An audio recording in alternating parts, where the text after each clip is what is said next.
안녕하세요. 하루 필수 말씀 충전 하필 큐티 조종환입니다. 오늘 함께 나눌 하나님 말씀은 역대하 13장 1절에서 14장 1절까지 말씀입니다. 여로보암 왕 18째 해에 아비야가 유다 왕이 됩니다. 예루살렘에서 3년 동안 다스리게 됐다라고 이야기하고 있어요. 그래서 이 3년의 시간은 사실 굉장히 짧은 시간이라고 볼 수 있겠죠. 그래서 어떤 평가를 내리기 어려울 수 있습니다. 그의 어머니 이름은 미가야라고 그렇게 소개되고 있어요. 기브아 사람 우리엘의 딸이더라. 우리가 앞전 보면 이제 마가야 또 압살롬의 딸 이렇게 소개되고 있기 때문에 약간의 이제 변형들이 일어나고 있는 걸 보게 되는데 동일한 인물이라고 생각을 한다면 아마도 이제 압살롬의 손녀딸이라고 읽는 것이 좋겠죠. 이렇게 족보에서 어떤 딸, 아들 이런 이름들이 대를 넘어가게 되는 것은 일반적으로 발견할 수 있는 현상이기는 합니다. 어쨌든 그렇게 소개가 되고 있고 아비야가 여로보암과 함께 더불어 싸우고 있을 새라고 이렇게 소개하고 있어요. 여로보암과 르호보암은 늘 언제나 전쟁 가운데 있었다라고 기술하고 있기 때문에 이 두 사람의 이 안 좋은 관계들이 다음 세대에 이어서도 계속 이어지고 있다는 것을 볼 수가 있죠. 아비야는 싸움에 용감한 군사 40명을 택하여서 싸움을 준비했고 여로보암은 큰 용사 80만 명을 택하여서 그와 대진한지라 이렇게 되어져 있어요. 그래서 40만 대 80만 두 배의 이 병력 차이가 나는 것을 보게 돼요. 그래서 이 숫자적으로만 하면 아비야가 상당히 불리한 싸움에 놓여져 있다는 것을 발견하게 됩니다. 여로보암 같은 경우에는 자신의 어떤 이 능력을 과시하려고 했고 또 자신의 영향력을 펼치려고 했지만 실제적으로는 그렇게 하지 못한 왕으로 우리가 이해를 했는데 아비야 같은 경우에는 실제적인 군사 자체가 이제 줄어들어 있는 것을 볼 수 있기 때문에 여기에서 아비야가 굉장히 불리한 상황에 놓여져 있다는 것은 우리가 확인할 수 있는 사실입니다.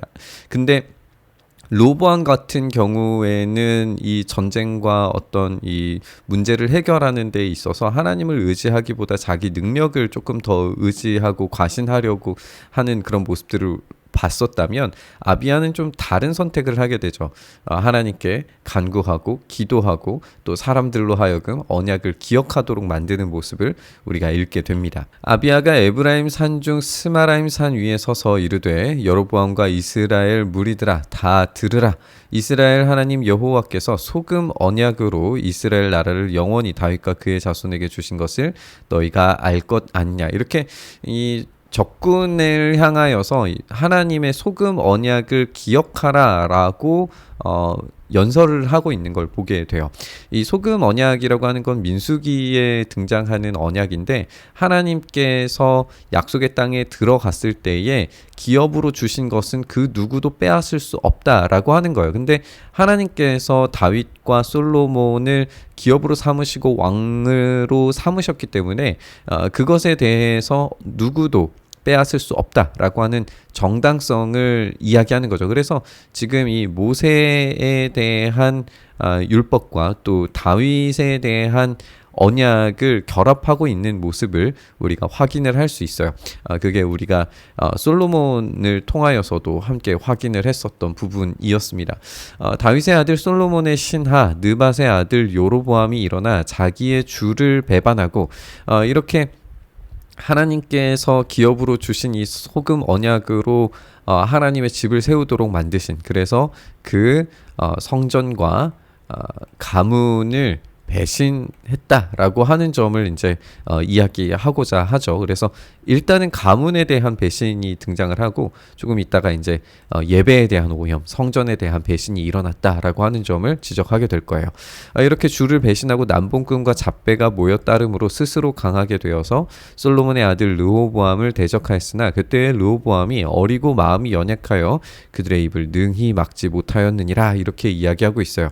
르호보암이 어리고 마음이 연약했다라고 하는 점은 이제 르호보암을 너무나 이렇게 포장하는 것처럼 느껴지죠. 자신의 아버지이기 때문에 충분히 그렇게 이야기할 수 있다고 생각이 듭니다. 그럼에도 불구하고 이렇게 포장을 잘 하지만 결국에는 하고자 하는 이야기가 뭐냐? 르호보암이 하나님의 언약에 대해서 확실하게 주지시키지 못했다라고 하는 점을 오히려 강조하고 있는 이야기가 되겠죠.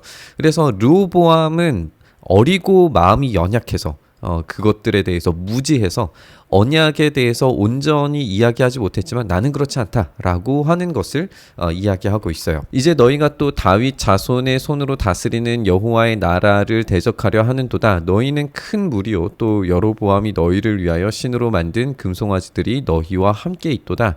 너희가 아론 자손인 여호와의 제사장들과 레위 사람들을 쫓아내고 이방 백성들의 풍속을 따라서 제사장을 삼지 아니하였느냐? 누구를 막론하고 어린 숫송아지 한 마리와 순양 7마리를 끌고 와서 장립을 받고자 하는 자마다 허무한 신들의 제사장이 될 수 있도다. 이렇게 예배를 오염시키는 죄에 대해서 하나님을 배신함에 대하여서 지적하고 있는 걸 보게 돼요. 이렇게 다윗에 대한 이 배신뿐만 아니라 예배를 오염시킴으로 말미암아서 하나님을 배신하는 모습을 여로보암이 가졌다라고 하는 거죠.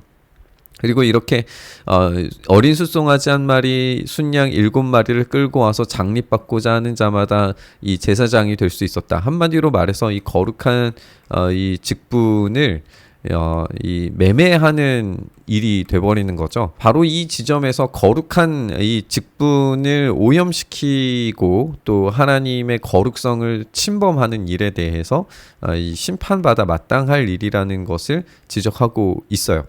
우리에게는 여호와께서 우리 하나님이 되시니 우리가 그를 배반하지 아니하였고 여호와를 섬기는 제사장들이 있으니 아론의 자손이요 또 레위의 사람들이 수종들어 매일 아침 저녁으로 여호와 앞에 번제를 드리며 분향하며 또 깨끗한 상에 진설병을 놓고 금 등잔대가 있어 그 등에 저녁마다 불을 켜나니 우리는 우리 하나님 여호와의 계명을 지키나 너희는 그를 배반하였느니라.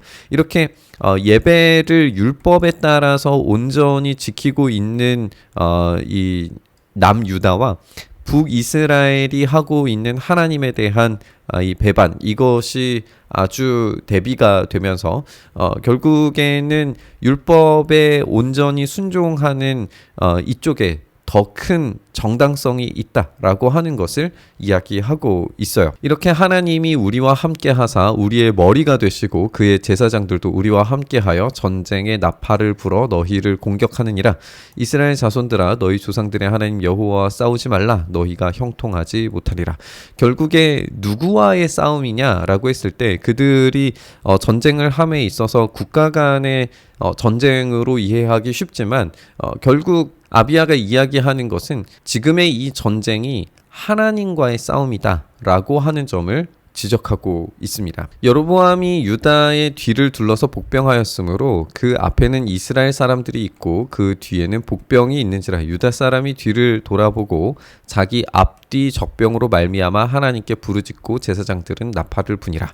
우리가 아까도 살펴봤었던 것처럼 지금 유다의 병력은 40만이고 북이스라엘의 병력은 80만이었어요. 그러니까 이 2배의 차이가 나는 건데 양쪽으로 복병이 되어져 있다라고 하는 말은 지금 유다 이 앞뒤로 함께 에워싸서 공격하고 있기 때문에 숫자적으로도 우위에 있고 전략적으로도 우위에 있는 것을 보게 돼요. 그래서 유다는 굉장히 어려운 상황에 놓여져 있죠.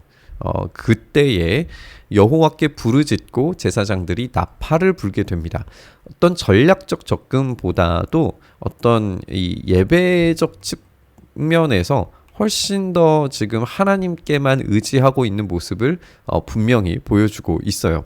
유다 사람이 소리를 지를 때에 하나님이 여로보암과 온 이스라엘을 아비야와 유다 앞에서 치시니, 아비야와 유다가 친 게 아니라 하나님께서 여로보암과 온 이스라엘을 치셨다예요. 결국에는 이 전쟁의 주인이 누군가, 하나님이시다라고 하는 걸 더욱 명확하게 보여주고 있죠. 이스라엘 자손이 유다 앞에서 도망하는지라 하나님이 그들의 손에 넘기셨으므로 아비야와 그의 백성이 크게 무찌르니 이스라엘이 택한 병사들이 죽임을 당하고 엎드러진 자들이 50만 명이었더라. 이렇게 이야기를 하고 있습니다. 이렇게 북이스라엘이 50만 명의 병력이 줄어버리면 이제 유다에게는 굉장히 큰 이익이 남게 되는 거죠. 그래서 이스라엘 자손이 항복하고 유다 자손이 이겼으니 이는 그들이 그들의 조상들의 하나님 여호와를 의지하였음이라라고 그렇게 이야기하고 있습니다. 여기에서 이제 아비야가 여로보암을 쫓아가서 그 성읍들을 빼앗았으니 베델과 그 동네들과 여사나와 그 동네들과 에브론과 그 동네들을 이제 빼앗았다라고 이야기하고 있어요. 여기에서 이제 한 가지 생각을 해보게 되는 것은 베델을 빼앗았다라고 하는 설명입니다. 베델에는 여로보암이 만든 금송아지가 있죠. 그 금송아지가 곧 우리를 구원한 하나님이다라고 그렇게 예배를 드린 것이었는데 지금 이 전쟁에서 훨씬 더 유리한 상황과 또 병력을 가지고 있었음에도 불구하고 베델을 빼앗기게 되죠. 한마디로 말해서 금송아지가 북이스라엘을 지켜주지 못했다는 말이에요. 그런 점에서 지금 누가 참된 하나님인가?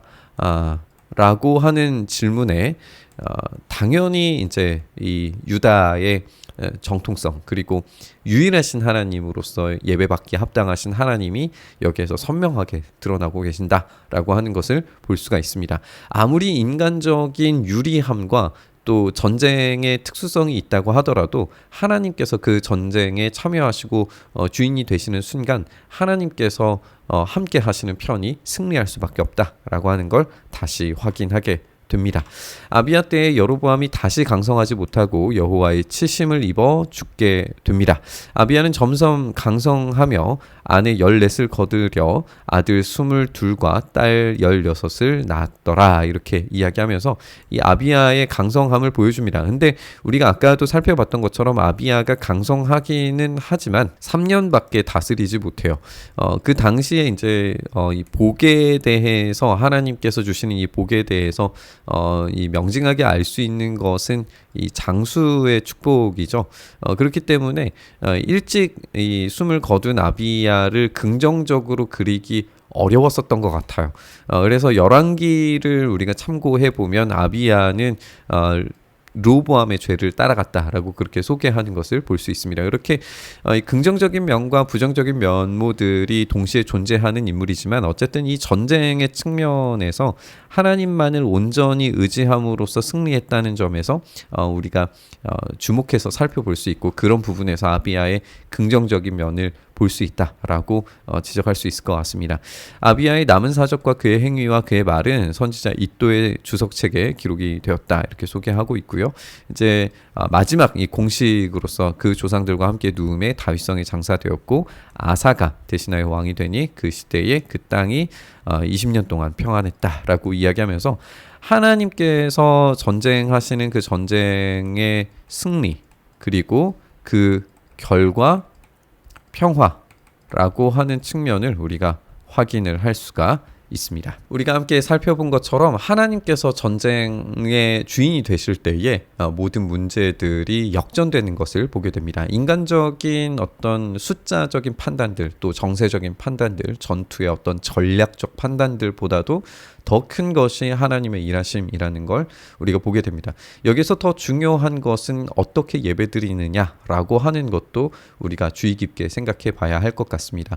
하나님을 예배한다라고 이야기하는 것은 북이스라엘이나 남유다나 똑같았습니다. 그러나 오염된 예배를 드리느냐 아니면 하나님께서 명령하신 대로 예배를 드리느냐가 이 두 완전히 갈라진 결과를 보여주게 되죠. 우리가 온전히 하나님을 예배하는 것 그것이 무엇인지를 고민하고 하나님께 우리의 삶을 전적으로 드리는 것이 무엇인지 우리가 생각하면서 그렇게 주님을 온전히 예배하기 시작할 때에 주님께서 우리에게 승리를 허락하실 줄 믿습니다. 오늘 그 승리를 얻기를 간절히 바라고 소망하면서 우리 묵상의 자리로 나아가시죠. 주님, 그렇게 우리가 참된 승리 얻기를 간절히 바라고 소망합니다. 주님의 능력, 주님의 일하심이 우리의 삶에 있어서 우리의 삶을 역전시키시는 하나님의 놀라운 은혜와 능력을 경험할 수 있도록 은혜 더하여 주시옵소서. 계행하시기를 간절히 바라고 소망하며 우리 주님 예수님 이름으로 기도드리옵나이다. 아멘.